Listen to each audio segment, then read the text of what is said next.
Olá, irmãos, a paz do Senhor.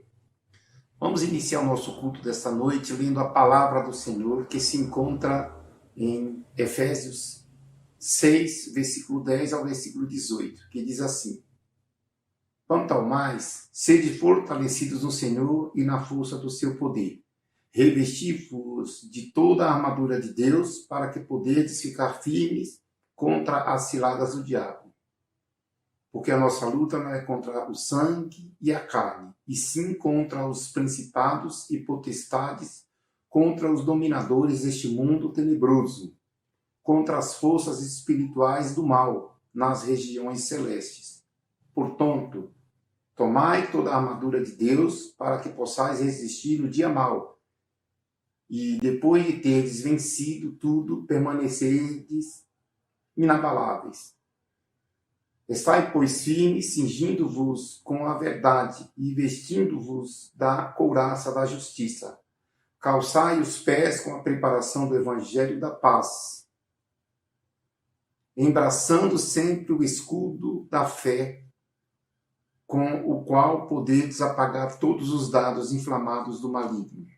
Tomai também o capacete da salvação e a espada do Espírito, que é a palavra de Deus, com toda oração e súplica, orando em todo tempo no Espírito, para isto vigiando com toda perseverança e súplica por todos os santos. Que Deus nos abençoe através dessa palavra. Nós estaremos agora ouvindo os louvores e em seguida a palavra ministrada pelo pastor Eduardo. Amém? Vamos orar.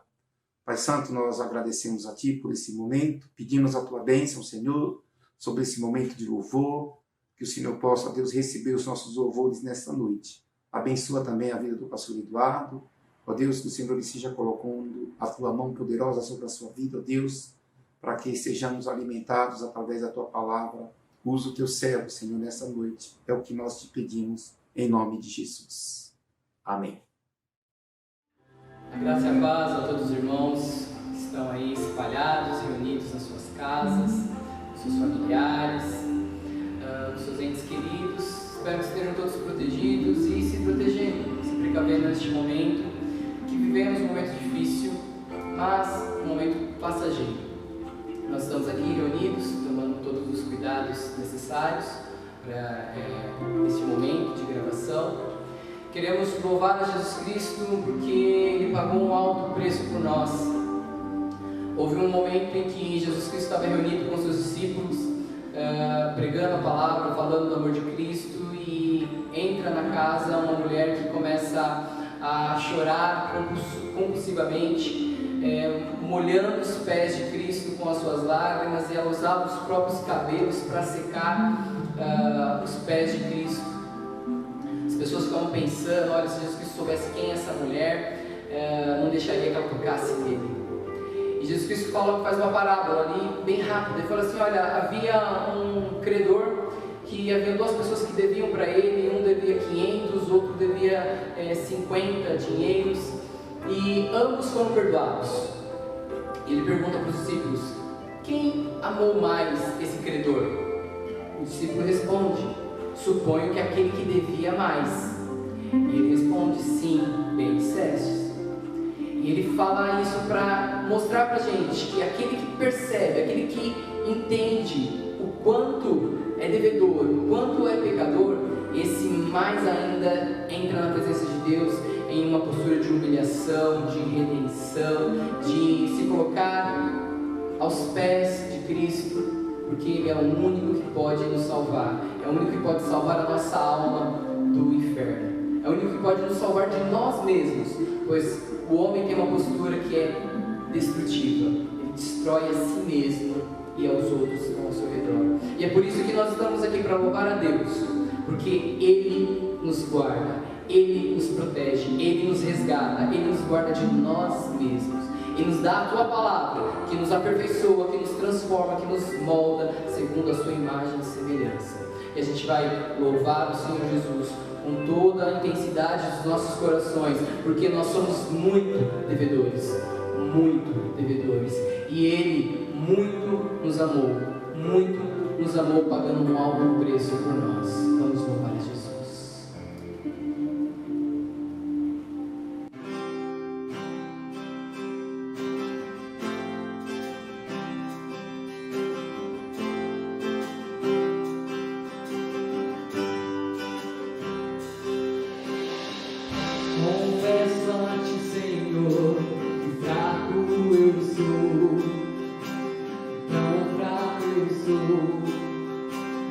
forte tu és.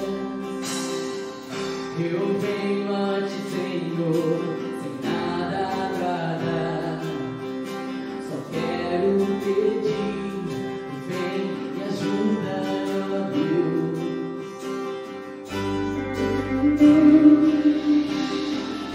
Um coração quebrantado em ti, não rejeita, Senhor. Estenda-me tua graça e deixe eu vou fluir por misericórdia, amor, mas chover perdão e graça, sobre mim perdão e graça, me lava-me, Senhor, pois hoje eu preciso do teu amor, mas chover perdão e graça, sobre mim perdão e graça, me lava-me, Senhor, pois hoje eu preciso do teu amor.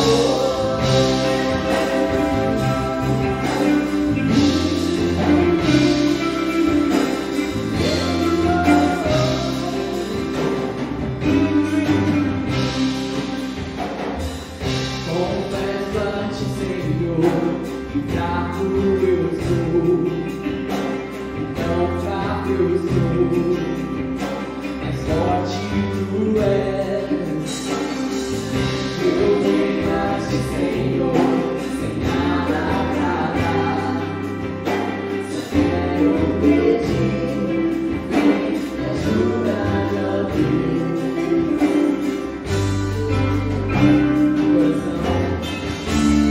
Coração quebrantado em ti, não rejeita, Senhor.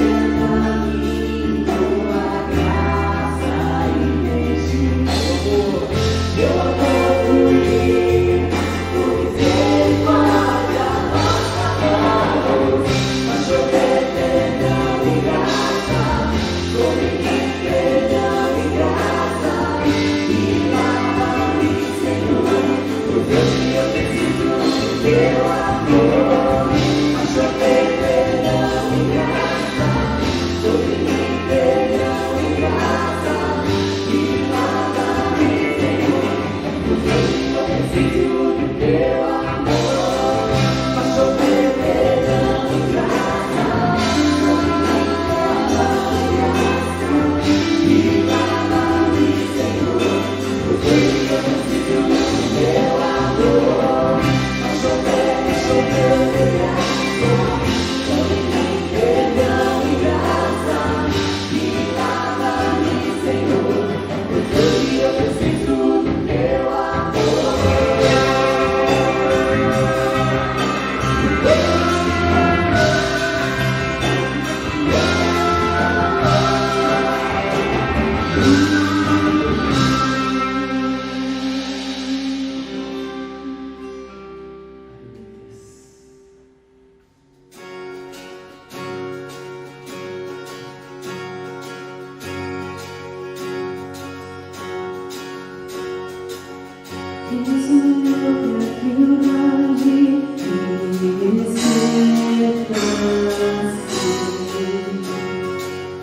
Me perdi e encontro seu amor,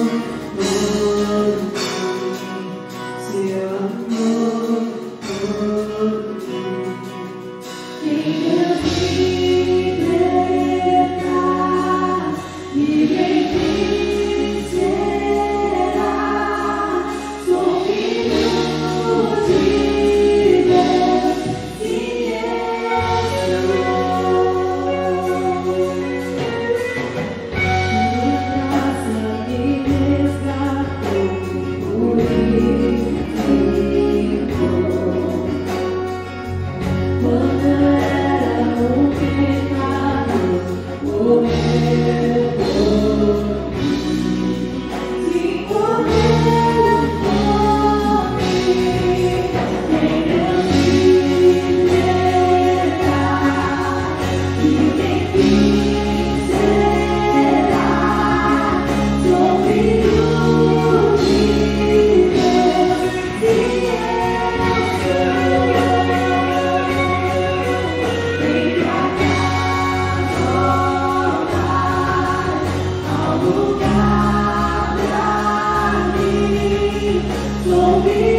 Sim, somos filhos de Deus. Fomos agraciados com esse privilégio, porque Ele nos chamou, Ele nos resgatou e somos chamados hoje de filhos de Deus. Graças te damos, Pai, em nome de Jesus. A graça e a paz do Senhor Jesus, que as ricas bênçãos de Deus sejam sobre a sua vida e sobre toda a sua casa. Nós vamos continuar uma mensagem que começamos semana passada, no culto de domingo. Se você não assistiu, aconselho você a assistir. E também, aproveitando, eu vou fazer uma propaganda a respeito da mensagem que o pastor Daniel Filho trouxe há 2 domingos atrás, sobre o pecado. Um estudo fantástico. Se você não assistiu, eu recomendo que você assista. Se você já assistiu, eu recomendo que você assista novamente. Um estudo que fundamenta e nos ensina os princípios do pecado em relação às dispensações bíblicas. Algo maravilhoso para a sua vida. E agora nós vamos continuar de semana passada a respeito daquilo que nós estávamos vendo sobre o ensino da palavra de Deus, que tem como base Romanos, capítulo 15, verso 4. Pois tudo, a palavra de Deus nos diz, o apóstolo Paulo nos ensinando, que tudo que foi escrito, tudo que foi escrito, para o nosso ensino foi escrito, a fim de que pela paciência e pela consolação das Escrituras tenhamos esperança. E também lá em Timóteo, como vimos semana passada, que toda a Escritura ela é útil para nos ensinar, para nos ajustar, para nos transformar em pessoas hábeis e prontos para toda boa obra, para que possamos nos aperfeiçoar constantemente, para que cheguemos até Cristo. Então toda palavra, e Paulo também fala em outros textos, que isso é exemplo para nós, para que não caiamos nos mesmos erros. Paulo também diz isso. Então toda a Escritura, e é isso que eu quero dizer. Só que antes, para não ficar igual semana passada, eu quero ir lá para Salmos, capítulo 119, ler alguns versículos com você. Salmo 19, no verso 9. Em diante, diz assim: de que maneira poderá o jovem guardar puro o seu caminho? Observando segundo a tua palavra. Aqui ele continua dizendo: de todo o coração te busquei, não me deixeis fugir dos teus mandamentos. Guarda, Senhor, a palavra no meu coração. Guarda no coração as tuas palavras, para não pecar contra ti, Senhor. Bendito és tu, Senhor, ensina-me os teus caminhos. Com os lábios tenho narrado todos os seus ensinos. Mais me regozijo, mais me alegro com o caminho dos teus testemunhos, dos teus feitos, das tuas obras e de todas as tuas riquezas. Meditarei nos teus preceitos, nas tuas palavras, e os teus caminhos eu terei respeito. Terei prazer naquilo que o Senhor fala, e não me esquecerei de palavra alguma. Isso é o salmo de Davi em relação à palavra do Senhor. E lá, 33, ensina-me, Senhor, o caminho dos teus decretos, e eu vou segui-los até o fim. E diz aqui também: imploro de todo o coração a tua graça, compadece de mim, segundo as tuas palavras. E por final, venha me socorrer, pois eu escolhi seguir os teus caminhos. Atenta para a minha aflição, e livra-me, pois eu não me esqueço da tua palavra. Olha só que maravilha, são os ensinos do Senhor. E eu queria começar a falar a respeito de um desses ensinos, de toda a palavra que nos é trazida, de toda a história, de todo o ensino, a partir do qual nós podemos se transformar. Lá em João capítulo 15, 3, fala que a sua palavra nos lava e nos deixa puros. Então, irmãos, é em cima dessa palavra que nós temos que estar sendo transformados. É o Espírito Santo que transforma, mas é a palavra que é utilizada como a ferramenta transformadora. É isso que nós precisamos entender. Se nós não estivermos meditando, aprendendo nesta palavra, como vamos ser transformados no caráter de Cristo? Se Cristo é a palavra, é o verbo, o próprio Senhor Jesus fala: eu sou a palavra, eu sou o verbo, eu sou tudo aquilo que Deus diz, sou eu. Toda a palavra de Deus é Cristo. E aqui está a palavra de Deus. Então nós temos agora esse entendimento. E essa palavra em nós, ela é transformadora. E quem faz essa obra é o Espírito Santo. Então nós sabemos que a ferramenta do Espírito Santo é a palavra de Deus. Qual é a ferramenta que o Espírito Santo vai usar para você ser transformado? A palavra de Deus. Amém? Então, irmãos, é isso que eu queria trazer hoje para você nessa noite. E começando lá a respeito de um texto que está lá em 1 Reis. 1 Reis é o primeiro texto que nós vamos estar abordando. 1 Reis, deixa eu chegar aqui. 1 Reis, no capítulo 3, ele fala a respeito de um pedido. Imagine você, se você pudesse fazer um pedido. Aquela história do gênio que sai da lâmpada, né? E você tem 3 pedidos. Que interessante. Mas aqui a Bíblia fala que Deus, não é história não, é Deus. Deus olhou para Salomão e em sonho falou assim: Salomão, você pode fazer o pedido que você quiser e eu vou realizar. Então, Deus deu a liberdade para Salomão pedir o que ele queria. E Salomão parou e pensou em fazer o pedido. Agora a pergunta que eu quero fazer para você: qual pedido você faria se Deus hoje, nessa noite, depois que terminar esse culto, aparecer em sonho para você e te revelar e falar assim, ó, o que você quiser eu vou fazer? O que você pediria para Deus? Pense aí. Responda. O que você pediria para Deus? Riquezas para nunca mais trabalhar? Um casamento feliz? Um relacionamento diferente? Uma vida diferente? Muitos anos de vida, longevidade, né? Ah, não quero, né? Estou com 70, 80 anos, eu quero viver mais 40, 50 anos. O que você pediria para Deus? Você poderia também, dependendo da situação, alguma vingança até, né? Contra alguém que te fez um mal a vida toda. O que você pediria para Deus? Né? Olha só que interessante. Salomão, ele foi lá diante do Senhor e falou assim, Senhor, me dá sabedoria para fazer aquilo que o Senhor colocou na minha mão. Eu tenho tudo isso para fazer e como que eu, um jovem, vai conseguir fazer essas coisas? O Senhor me dá sabedoria para tomar as decisões corretas. Me dá as ferramentas para mim poder fazer a tua obra. Fazer com que o povo cresça. Fazer com que as coisas prosperem. Olha só o pedido de Salomão. É interessante que esse pedido surpreendeu a Deus. É interessante esse ponto. Surpreender a Deus. Deus é onisciente. Ele está em todo o tempo. Então eu acho que nada pode surpreender a Deus. Mas é um paradoxo. E ao mesmo tempo um desafio para os calvinistas. Né? Não estou dizendo contra o calvinismo nem o arminianismo, não estou dizendo nada sobre isso, não é meu tema, mas é uma grande questão: como surpreender a Deus?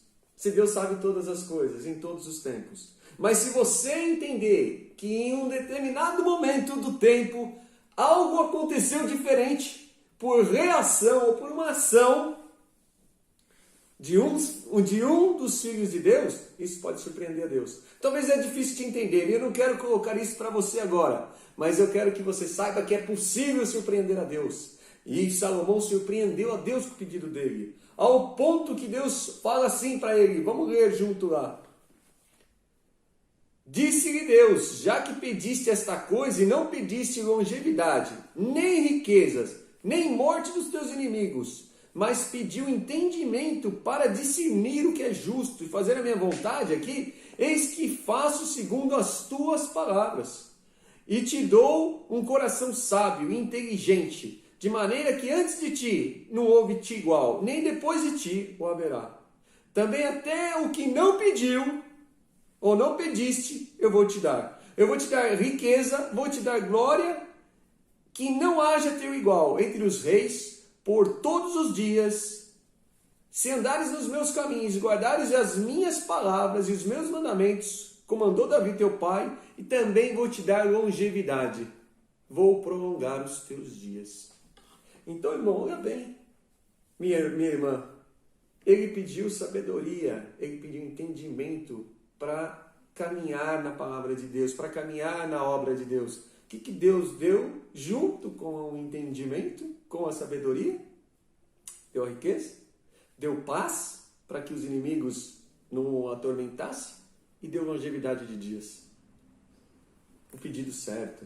Então esse é um ensino que nós temos aqui. Lembra que nós voltamos lá para Romanos capítulo 15, verso 4, que dizia assim, olha, toda escritura é proveitosa para ensinar o homem, né?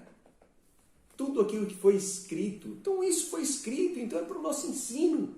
Então como que nós devemos nos comportar quando nós temos a oportunidade de pedir algo para Deus? Surpreenda a Deus. Surpreenda a Deus. Saia do normal. Muitas vezes você vive no mesmismo, mas você é o mesmo sempre. Você nunca muda. Está na hora de você mudar, para as coisas mudarem. Se você mudar, as coisas vão mudar. Isso é fantástico. E Salomão, ele nos dá um exemplo nessa história. Mude os seus pedidos nas suas orações. Mude a sua oração. Surpreenda a Deus. Esse é um grande exemplo que nós temos aqui. Aprenda com a palavra de Deus. É isso que eu gostaria de enfatizar nessa noite. Olha como é interessante também. Existe uma outra história que é fazer votos com as coisas dos outros. Né? Vamos fazer um voto. Eu voto, se Deus me fizer isso, fulano de tal, ou vou fazer tal coisa com as coisas dos outros. Quero ser bem claro. Samuel, no livro de Samuel, fala que o rei Saul fez um voto. Se ele ganhasse uma batalha, ninguém poderia comer mel. Então ele estava pondo outras pessoas no voto dele. Só que ele disse que se alguém comesse alguma coisa, não somente mel, pão, qualquer coisa, se alguém comesse alguma coisa até que aquela batalha tivesse sido ganha, sabe que aquela pessoa morreria. E você sabe quem é que foi lá sem saber do voto do rei? Sabe quem é que foi lá e comeu? O filho dele. E aí? E agora? Como fazer isso? Seria se o filho do outro, se fosse outra pessoa, seria fácil, né? Mas e agora? Deus colocou essa situação para ele. A mesma coisa acontece lá em Juízes capítulo 11, 31. Numa batalha de Jefté falou, a primeira pessoa que vier ao meu encontro, quando eu chegar da batalha e sair do arraial para festejar a vitória, e vier, eu vou fazer um sacrifício, eu vou matar essa pessoa. Sabe quem é que saiu? A filha de Jefté. Então, irmãos, olha só, são votos tolos. Então aqui está mostrando que Deus não se agrada com isso. Então toma cuidado com o que você vota. Né? A Bíblia fala para você não votar, mas se você votar, cumpra. Então toma cuidado, não fique fazendo promessas. E esses homens fizeram promessas ainda, achando que alguém nunca pensou que ia ser o filho do rei Saul, no caso, e nem a filha de Jefté. São duas situações assim, então toma cuidado. Então Deus já está nos mostrando que toda vez que você colocar alguma coisa, vai se voltar contra você, contra a sua família. Se voltou contra a família de Saul, foi o seu próprio filho. Se voltou contra a família de Jefté, foi a sua própria filha. E agora, diante de todo mundo, sua palavra foi empenhada. E aí? Você vai conseguir cumprir? Olha a desgraça que você está trazendo para sua casa. Olha a desgraça que aconteceu com esses homens. Não é verdade? Então Deus está nos orientando. Não faça isso. Que eu vou olhar se você teve má intenção no seu coração e aquilo que for mais dolorido para você é aquilo que eu vou cobrar de ti. Então toma cuidado, não coloque voto para os outros cumprir também. Então Deus está nos ensinando. Toda a palavra é útil, meus irmãos. Aqui também fala a respeito de 1 Samuel 10, 27. 1 Samuel 10, 27 fala a respeito de um caso lá com o rei Saul também. 1 Samuel 10, 27. Está aqui. 1 Samuel 10, 27, fala que quando o rei Saul foi proclamado rei, alguns opositores se levantaram. E lá no verso 26 fala assim, 27, mas os filhos de Belial disseram, como poderá esse homem salvar-nos? E o desprezaram e não lhe trouxeram presentes. Porém, Saul se fez de surdo. Aqui Saul já estava empossado rei. Ele já poderia tomar uma ação drástica contra esses homens. Quando ele ouviu e o desprezou, ele simplesmente se posicionou assim, eu não vou querer confusão, não vou me fazer de surdo para não gerar um problema maior, para não criar já no início que situação difícil. Deus que levantou Saul, o profeta Samuel que buscou Saul, Deus é que fez tudo aquelas coisas e as pessoas foram contra, algumas pessoas, poucas pessoas. E começou a falar essas coisas. O que esse homem pode fazer a nosso favor? E nem lhes presenteou, nem lhe presenteou aqui. E qual foi a reação de Saul? Foi de vingança? Teve alguma reação assim de represália? O que Saul fez? Saul se fez de surdo. Quantas vezes a gente tem que se fazer de surdo para o problema não aumentar? E aí ia ter um problema. Muitas vezes a gente tem que se fazer de surdo. As pessoas muitas vezes falam para te provocar, para você perder a paz, para você ir para a guerra, para você criar... Tem hora, meu irmão, se faz de surdo aqui, a palavra de Deus está ensinando. Olha, ele se fez de surdo, deu tudo certo, acabou, aquelas pessoas foram ignoradas. Passou 2 meses, aquelas pessoas já eram. Imagina se você estivesse ali naquele momento inflamado, né? Que as pessoas ficam te atiçando. Se você tivesse reagido. Saul se fez de surdo, tudo se apagou, acabou. Pronto, Deus está nos ensinando. Algumas vezes temos que se fazer de surdo. Em outro caso, agora também com Samuel, no livro de Samuel, capítulo 10, capítulo 18, verso 6, fala também sobre ciúmes. No verso 6 do capítulo 18, diz assim: Sucedeu, porém, que vindo Saul e seu exército, e voltando também Davi de ferir os filisteus, as mulheres de todas as cidades de Israel saíram ao encontro de Saul, cantando e dançando, com tambores, júbilo e instrumentos de música. As mulheres se alegravam e cantando, alternadamente diziam: Saul feriu os seus milhares, porém Davi os seus 10 milhares. Então Saul se indignou muito, pois estas palavras lhe desagradaram em extremo, e disse: 10 milhares deram elas a Davi, e a mim somente milhares. Olha a situação. Ele sai para a guerra. Quando eles voltam, o povo está ali, as mulheres começam a cantar, entoar ali aqueles cânticos, e começam a dizer, né? Saul matou os seus milhares e Davi os seus 10 milhares. Saul se sentiu enciumado e começou, ali a Bíblia fala, muito se indignou com estas palavras e se desagradou ao extremo. Deus tinha dado uma vitória maravilhosa para eles. E nesse instante, os ciúmes por causa dos cânticos despertou a ira de Saul. Olha, meu irmão, muitas vezes é assim, viu? A gente vai falar alguma coisa para um, fala outra coisa para outro, de repente você elogia mais um do que elogia outro, desperta um monte de problema. Porque, olha, é terrível o ciúmes. O ciúme é destruidor. Então temos que tomar cuidado até na hora de elogiar um filho, elogiar um funcionário na empresa, elogiar um irmão na igreja por algum trabalho. Tem gente que começa a elogiar muito o irmão na igreja, o irmão fez isso, esquece do outro, aquele outro fica chateado, ele acaba se frustrando, ele chega a sair da igreja, meu irmão. Pastores, tomem cuidado quando você vai elogiar algum trabalho. Tem muitos pastores que não têm esse cuidado. E as ovelhas são melindrosas muitas vezes. Olha só o melindre dele aqui, ó. Deus já tinha dado vitória, estava todo mundo com alegria, festas nas ruas. Olha o que trouxe, só um elogio de algumas mulheres. Isso acontece todo dia. Então Deus está nos ensinando, cuidado. Cuidado como você fala. Olha só como tem pessoas. As pessoas querem sempre ser elogiadas, mimadas, né? Presenteadas, vangloriadas muitas vezes, né? E olha só, e isso faz bem para o ego? Faz, isso muitas vezes tem que ser, mas isso tem que ser de verdade. E com cuidado, né? Com muito cuidado. Olha só o que trouxe uma inimizade entre Saul e Davi ali, ó, por causa dessa situação toda. Ciúmes. Olha que interessante também, a gente já está terminando. Samuel capítulo 24, 4, na sequência, peguei alguns textos só. Semana passada a gente pegou vários textos. E se nós quiséssemos, faríamos pregações e mensagens até o final do ano com esse tema. De mostrar na palavra de Deus exemplos para aperfeiçoamento da vida do crente. Samuel 24, 4 fala que Davi poupa a vida de Saul. E aqui é interessante que Davi espera, né, Saul dormir dentro de uma caverna e ele entra naquela caverna junto com seus homens. Na verdade, Davi já estava lá e Saul entra naquela caverna para dormir e ele não percebe que Davi também estava naquela caverna junto com seus soldados.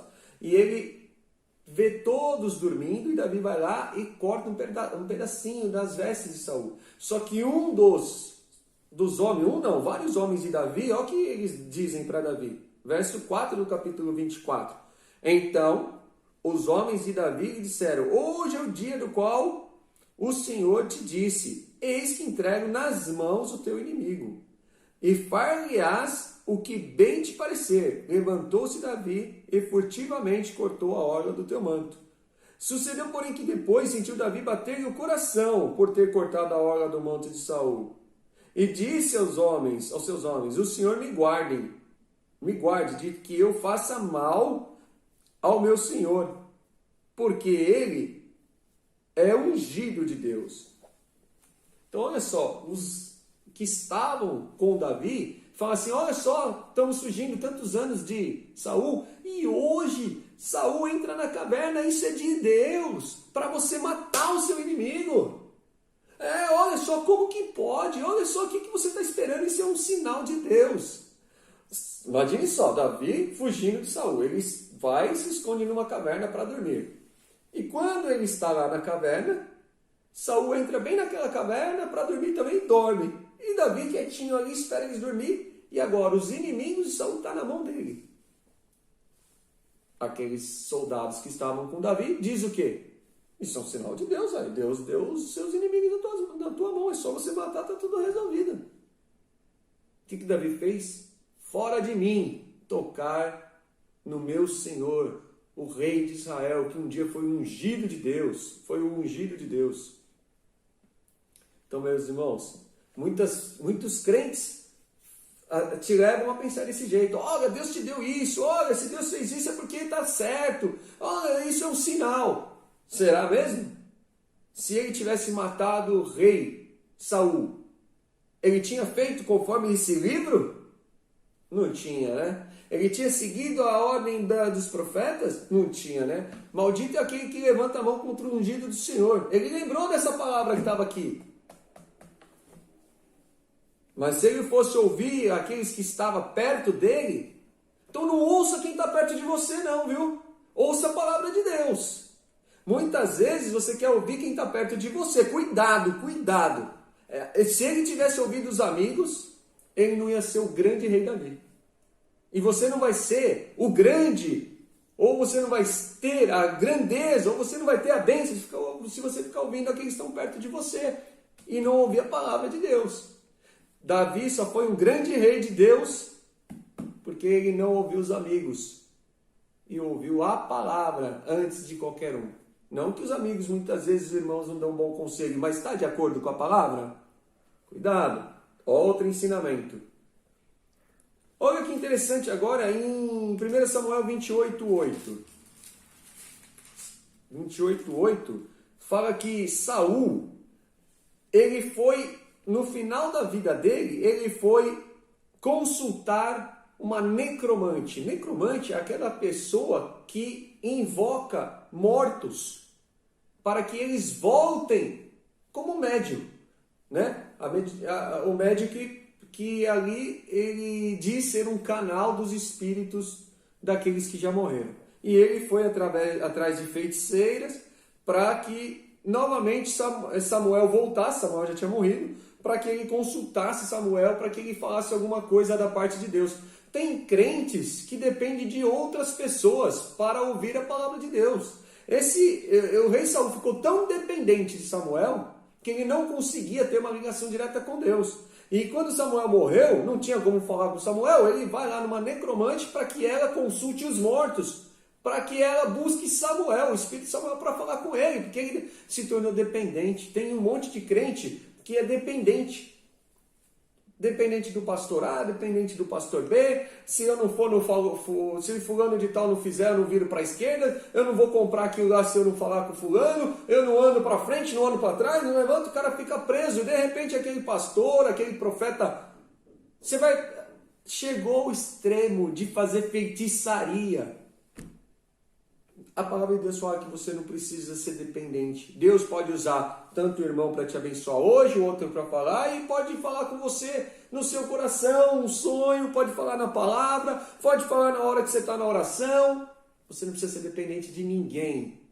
Então aqui está falando isso. A palavra de Deus está dizendo, não seja dependente de ninguém. Olha que interessante, um grande erro. 1 Reis, capítulo 13. Falta só duas passagens, 3 passagens para a gente encerrar. 1 Reis, capítulo 13, ele fala do profeta que profetizou contra o altar. Depois você lê aí com calma aqui, eu não posso ler tudo, senão o tempo fica muito longo, né? Mas 1 Reis, capítulo 13, Deus manda um profeta falar com Jeroboão, rei de Israel.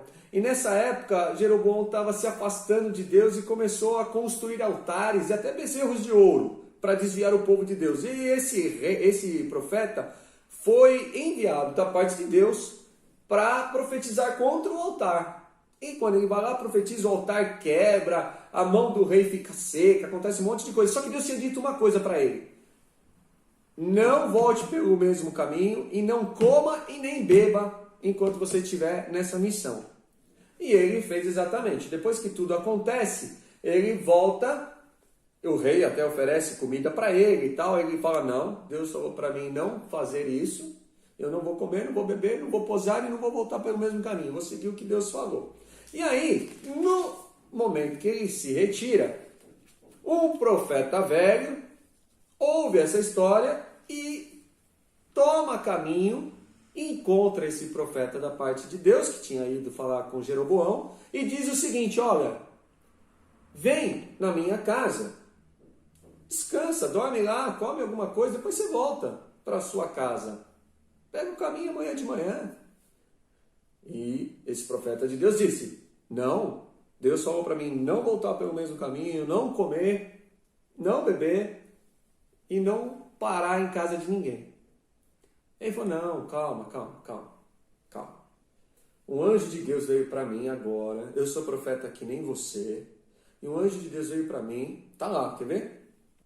Tá aqui no capítulo 13, verso 13, diz, então ele disse, vem comigo até a minha casa e come pão, porém ele disse, não posso voltar contigo, nem estarei contigo, nem comerei pão, nem beberei água contigo neste lugar. Porque me foi dito pela palavra do Senhor, ali não comerás pão, não beberás água, nem voltarás pelo caminho pelo qual foste. Tornou ele e disse, também eu sou profeta como tu, e um anjo me falou por ordem do Senhor, dizendo, faze-o voltar contigo à tua casa, para que coma pão e beba água. Porém, aqui está entre parênteses na palavra de Deus, mentiu.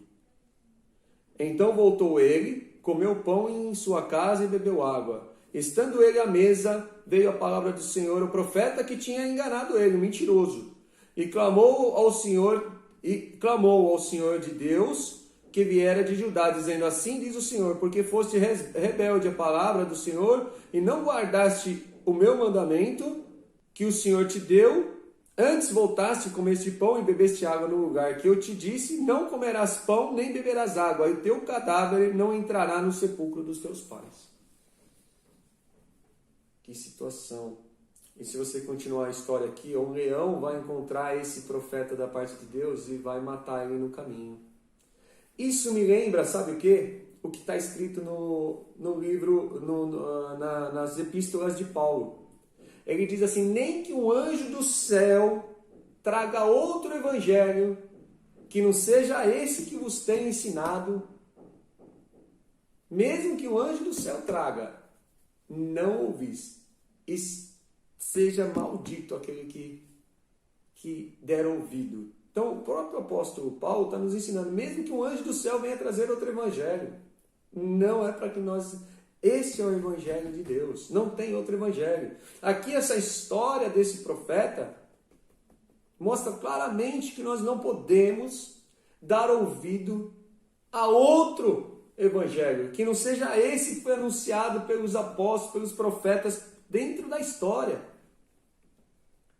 Você viu como ele foi enganado, esse homem? E ele veio com um discurso que um anjo do céu apareceu para ele. A mesma coisa que o apóstolo Paulo fala. Mesmo que um anjo do céu desça e vos traga outro evangelho que não seja esse que vos tenho ensinado, seja maldito. O que ele está dizendo? Não dê ouvidos. Mesmo que vier com milagres, que vier com história, que vier com anjo falando, que vier com... Não me interessa o que veio. A palavra de Deus deixa claro aqui, ó, essa história, esse homem morreu no caminho, um leão o matou. Para a gente poder terminar, nosso tempo está acabando, eu queria falar de Elias, né? Sobre a questão dos pais, né? Elias, quando estava ali enfrentando, né? Deus deu muito poder para Elias, né? Se você ler a história, muito poder. E em um determinado momento ele diz assim, eu não sou melhor do que os meus pais. Muita gente que acha que tem um dom de oratória, faz isso, faz aquilo, acha que é melhor que os pais, que muitas vezes é simples, que são humildes, que não teve tanta instrução, e a pessoa agora é engenheiro, não sei o que, tem dinheiro ou qualquer coisa assim, tem um estudo, acha que é melhor que os pais. E Deus mostra para Elias que mesmo ele tendo poder para fazer o céu fechar, não chover, ele tinha poder para ir diante de um rei, para dar ordens e para exércitos, para fazer fogo cair do céu e matar os inimigos. Deus leva Elias a uma situação de humilhação, que ele reconhece que os pais dele eram melhor que ele não era melhor que os pais. E muitas vezes nossos filhos ou netos, né, acham que são melhores porque teve uma educação ou vivem numa geração diferente. A Bíblia ensina, honra teu pai e tua mãe, respeito. E aqui ó, a gente tem um exemplo em Elias. Eu não posso agora, por causa do tempo, entrar nos detalhes. Nós temos a história de Uzias, que eu queria falar, um rei, que ele foi muito bom, mas ele tomou uma atitude errada na vida dele. E isso trouxe lepra. E eu não vou poder falar agora. Eu também quero falar de perdão, quando eu falar de Manassés, mas não temos mais tempo. Deus abençoe você grandemente com os ensinamentos da palavra de Deus. Na próxima oportunidade nós vamos continuar falando do rei Uzias, o rei Manassés, profeta Elias. Depois nós vamos falar sobre o profeta Daniel, coisas maravilhosas escritas na palavra de Deus para nos ensinar a tomar as atitudes certas, para a gente se posicionar corretamente, para a gente transformar o nosso caráter, para que a gente tenha um coração voltado ao perdão, que a gente aprenda a amar, que a gente dê valor àquilo que realmente tem valor, de acordo com a palavra de Deus, sabendo que os tempos e todas as coisas são de Deus. Então, meus irmãos, eu coloco agora diante de vocês, a palavra de Deus deve ser lida e estudada. Deus te abençoe, no nome do Senhor Jesus Cristo. Volto a dizer, não esqueça, se você gostou dessa mensagem, pega de domingo passado também, e não esqueça da mensagem do pastor Daniel Filho, que é fantástica. Em nome do Senhor Jesus, eu peço que Ele te abençoe agora e que Ele possa trazer luz e saúde e vida e alegria ao seu coração. Em nome de Jesus, amém. Irmãos, espero que você tenha sido abençoado nesta noite, através deste culto, desta palavra que foi ministrada, e pedimos a Deus que nos dê um final de semana debaixo da sua proteção, que Ele possa estar cuidando da sua igreja, cuidando da sua vida, da sua casa, toda a sua necessidade, que o Senhor esteja suprindo nesse instante. E nós agradecemos a Deus por esse momento tão precioso que nós podemos estar aqui, louvando e engrandecendo a Ele. Vamos orar, encerrando esse culto. Pai, obrigado por esse momento, obrigado pelo culto, obrigado pela palavra, obrigado pelos louvores. Pedimos a Ti um final de semana debaixo da Tua proteção, que o Senhor esteja, Deus, preparando a Tua igreja, Pai, para que tão logo, Pai, nós possamos estar nos reunindo presencialmente, ó Deus, que nós possamos desfrutar, ó Pai, desta comunhão que temos um com o outro, ó Deus, que o Senhor cuide da Tua igreja, é o que eu te peço nesta noite, em nome de Jesus. Amém.